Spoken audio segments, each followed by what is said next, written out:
নমস্কার। প্রাচীন ভারতীয় উপমহাদেশের একটা অত্যন্ত গুরুত্বপূর্ণ অধ্যায় বৈদিক সংস্কৃতি, এটা নিয়ে আজকে আমরা কথা বলবো। হ্যাঁ, সময়টা ধরুন মোটামুটি ১৫০০ থেকে ৬০০ খ্রিস্টপূর্বাব্দ। আর আমাদের জানার ভিত্তিটা কি? মূলত বেদ, বিশেষ করে ঋগ্বেদ, তাই তো? একদম। ওই সময়ের জীবনযাত্রা, সমাজ, ধর্ম এই সব কিছুর একটা ধারণা আমরা পাই ওই সূত্রগুলো থেকেই, আর তার প্রভাবগুলোও বোঝার চেষ্টা করব। তাহলে শুরুটা কোত্থেকে করা যায়? ওই যে সপ্তসিন্ধু অঞ্চলের কথা পাওয়া যায়? ঠিক, ওখান থেকেই শুরু করা যাক। মানে সিন্ধু আর তার পূর্ব দিকের যে নদীগুলো, সরস্বতী নদীর কথাও খুব গুরুত্বপূর্ণভাবে আসে। ধারণা করা হয় মধ্য এশিয়া থেকে আসা আর্যভাষী মানুষজন এখানে প্রথম বসতি গড়ে। আদি সংস্কৃতি ছিল তাদের ভাষা, আর বেদ ছিল জ্ঞান ভাণ্ডার। আচ্ছা, এই যে নতুন পরিবেশ, এখানে তাদের সমাজটা ঠিক কেমন ছিল, মানে গোড়ার দিকে? সমাজটা ছিল বলতে গেলে পিতৃতান্ত্রিক। পরিবারের যিনি বয়সে সবচেয়ে বড় পুরুষ সদস্য, তাকে বলা হতো কুলপতি, তিনি প্রধান। আচ্ছা, আর কয়েকটি পরিবার মানে কুল নিয়ে তৈরি হতো একটা গ্রাম। গ্রামেরও নিশ্চয়ই একজন প্রধান থাকতেন। হ্যাঁ, গ্রামণী। আবার কয়েকটি গ্রাম নিয়ে হতো ২০, আর কয়েকটি ২০ মিলিয়ে হতো জন। এই জনটাই ছিল তখনকার মানে রাজনৈতিক একক। ও, বেশ একটা স্তরবিন্যাস তাহলে ছিল। কিন্তু এদের জীবন চলত কি করে? মানে খাওয়া পড়া, জীবিকা, পশুপালনের কথা তো শুনি আমরা। হ্যাঁ, একদম। শুরুতে কিন্তু পশুপালনই ছিল প্রধান, বিশেষ করে গরু পালন। গরুর গুরুত্ব কি খুব বেশি ছিল? খুব। ঋগ্বেদে বারবার গরুর উল্লেখ আছে। এমনকি সম্পদ মাপার একটা এককও ছিল গরু। তবে ধীরে ধীরে মানে সময়ের সাথে সাথে তারা কৃষিকাজের দিকে ঝোঁকে। কি ধরনের ফসল? জব, মানে যেটাকে জব বলা হয়েছে, এটাই ছিল অন্যতম প্রধান ফসল। আর এই কৃষিকাজ বাড়ার ফলেই তো তারা যাযাবর জীবন ছেড়ে একটু একটু করে স্থায়ীভাবে বসতি গড়তে শুরু করে। এই যে জীবনযাত্রার বদল, মানে স্থায়ী হওয়া, এটা নিশ্চয়ই সমাজের গঠনেও প্রভাব ফেলেছিল। যেমন ধরুন, ওই যে বর্ণপ্রথার বিষয়টা আসে। হ্যাঁ, ব্রাহ্মণ, ক্ষত্রিয়, বৈশ্য, শূদ্র এই ৪ বর্ণের কথা আমরা পাই। ঠিক। কিন্তু এখানে একটা জরুরি কথা আছে। ঋগ্বেদের শেষের দিকে যে পুরুষ সূক্ত, সেখানে প্রথমেই ৪ বর্ণের উল্লেখ পাই আমরা। আদিবৈদিক যুগে কিন্তু এই বিভাজনটা ঠিক আজকের মতো এত মানে কঠোর বা জন্ম ধরে ছিল না। তাই নাকি? তাহলে কি রকম ছিল? সূত্রগুলো যা বলছে তাতে মনে হয় এটা ছিল মূলত কাজ বা পেশাভিত্তিক। ধরুন, যারা পড়াতেন বা পুজো আচ্চা করতেন তারা ব্রাহ্মণ, যারা যুদ্ধ করতেন বা শাসন তারা ক্ষত্রিয়, আর বাকিরা? যারা চাষবাস ব্যবসা করতেন তারা বৈশ্য, আর যারা ধরুন মূলত শারীরিক পরিশ্রম বা অন্যদের সেবা করতেন তারা শূদ্র। এরকম একটা ভাগ। তার মানে একই পরিবারে হয়তো ভাইদের মধ্যে কেউ ব্রাহ্মণ, কেউ ক্ষত্রিয়, এমনটাও হতে পারত শুরুতে? হ্যাঁ, সেই সম্ভাবনা কিন্তু ছিল।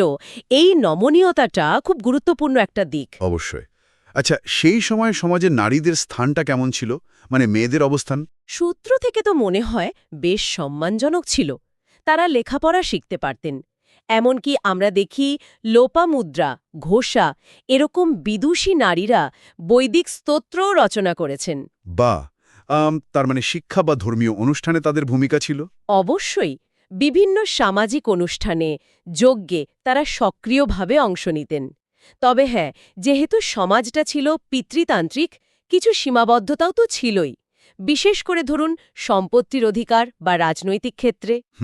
সম্মান থাকলেও অধিকারের জায়গায় হয়তো কিছু তফাৎ ছিল। আচ্ছা, এবার যদি শাসন ব্যবস্থা আর ধর্মীয় বিশ্বাসের দিকে তাকাই, রাজার কথা তো শোনা যায়। হ্যাঁ, জনের যিনি প্রধান তাকে বলা হতো রাজেন। কিছু কিছু ক্ষেত্রে এই রাজারা নির্বাচিত হতেন বলেও মনে হয়। আবার কোথাও কোথাও বংশানুক্রমে শাসন চলত, তারও প্রমাণ আছে। একা রাজার হাতেই সব ক্ষমতা ছিল? পুরোপুরি হয়তো নয়। সভা আর সমিতি নামে দুটো পরিষদের কথা আমরা পাই। এরা রাজাকে পরামর্শ দিত।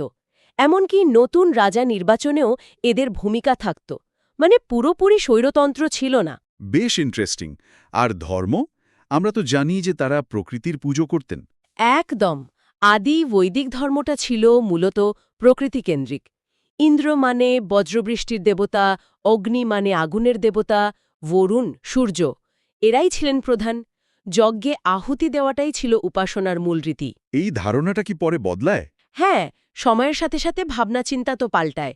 ধীরে ধীরে প্রকৃতির বিভিন্ন শক্তির উপাসনা থেকে একটা মানে সর্বব্যাপী সত্তা বা চরম সত্যের ধারণার দিকে এগোতে থাকে চিন্তা।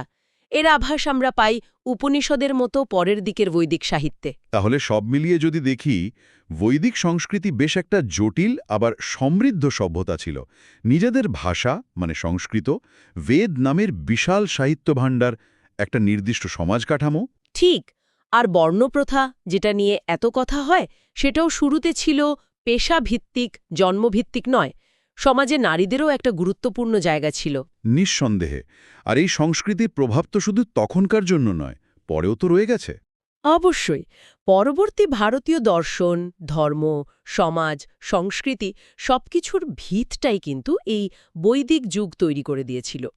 আজও এর প্রভাব নানাভাবে টিকে আছে। আমাদের ভাষা, সামাজিক রীতি, পুজো আর্চা, অনেক কিছুর শেকড় এখানে। সত্যি, এর উত্তরাধিকার অনেক গভীর। আলোচনাটা শেষ করার আগে একটা প্রশ্ন মনে আসছে। আমরা তো দেখলাম আদি বৈদিক যুগে বর্ণব্যবস্থা ছিল কাজের ভিত্তিতে, বেশ নমনীয়।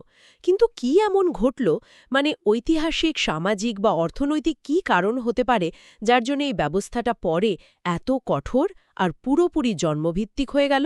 খুব জরুরি প্রশ্ন।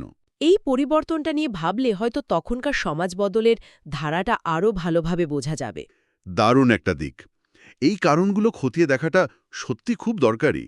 আজকের মতো এখানেই শেষ করি তাহলে।